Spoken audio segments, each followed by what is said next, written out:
Hey, what's up, y'all? It's DJ Mad Wax. I wanted to show a sneak preview of my 2017 mapping of using the Denon SC3700 with the most current version of Traktor, which is 2.11. So, of course, a lot of people have tried to make these decks work with the built-in internal timecode that comes with the Denon SC3700 and have had some issues.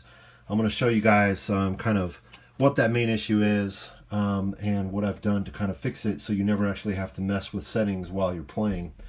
And then, of course, all of this is mapped with that really cool 4-deck Traktor mapping control that I did previously. That was a pure MIDI form.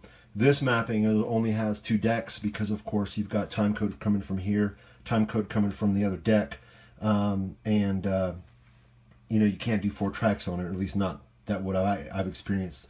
Anyway, here is the Denon SC3700 loaded up, and what I'm going to do here is I'm going to go to MIDI, and then I'm going to go to hybrid MIDI, okay?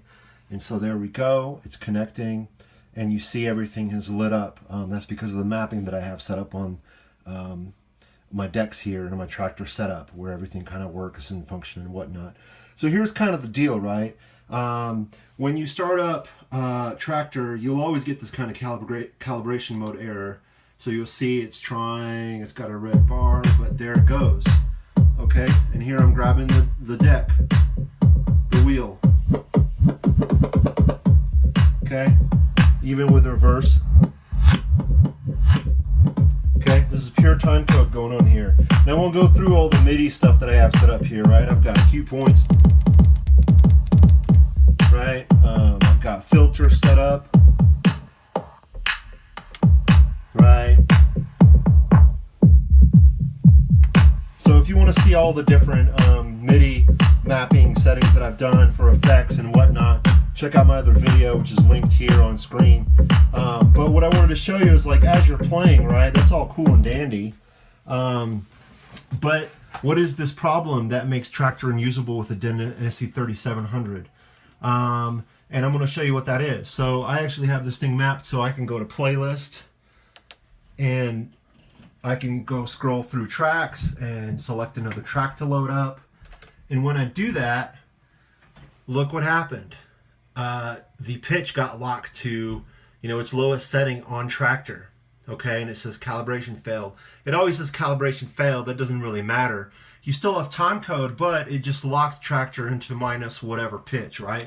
So you start playing it, and hey man, that's kind of whack, right? So here's what I've set up. There's 3 things that need to happen. The first is you need to come in here and you need to somehow map a way to calibrate. When you hit calibrate, you can't move this at all. If you don't do anything, you see this is unmovable, this pitch control. So what you have to do is you have to hit calibrate.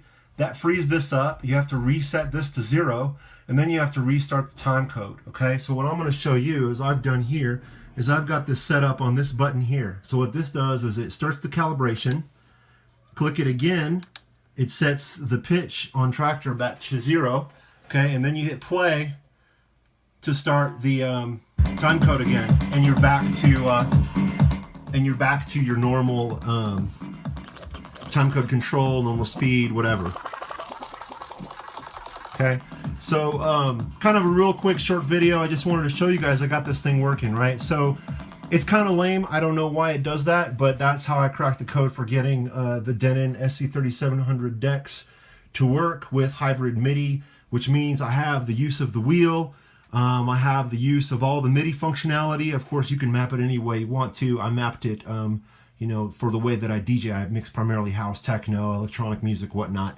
And so, yeah, I mean, it's kind of a bummer that when you load a track, it slams the Traktor into the negative pitch mode, but with the press of 1, 2, 3 buttons in a pretty quick succession, you're back in the mix, and it's not that big of a deal. It's not too much of a high price to pay for being able to use Traktor and its awesome functionality and mapping capabilities with this really, really killer deck.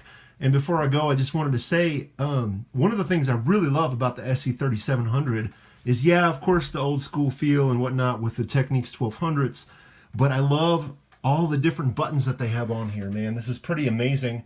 and I wasn't really feeling the SC3900 too much, simply because there wasn't enough MIDI capability, MIDI mapping, in terms of buttons that you have, right? So for me, this is the deck. At some point, I'll probably save up and get to the SC5000s, because I think they're pretty cool. I like the fact that you can do it all without a computer, and just mix straight off from USB. I mean, if you like to prepare tracks, whatever, I don't really do that. I just kind of throw stuff on and play. I'm kind of old school. Like the old days when you go pick up a record at the store, a couple records, you come throw them on your turntables and you just play. It's kind of how I do it. But hey, how cool would it be if Traktor came out with a deck like this? Even if it wasn't spinning platter, right? I'm not so married on that. I mean, I did that because I DJ'd that way for 20 years. It feels good to me. But you know, CDJ style, whatever, that's cool. And that's about it. Thanks for watching, and I'll release the mapping soon.